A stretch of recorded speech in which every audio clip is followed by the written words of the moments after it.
Las ciudades hay que pensarlas. Nosotros hemos pensado daros unos folios y que vosotros penséis un poco cómo se va a llamar vuestra ciudad.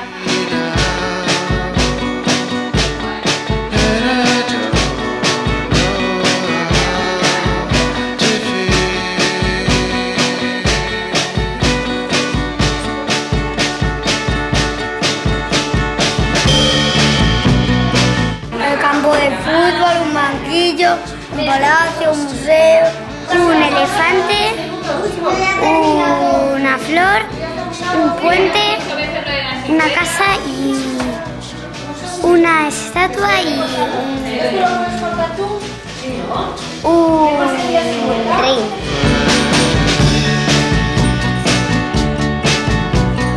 Una pista de baloncesto, una iglesia, un cine, un palacio,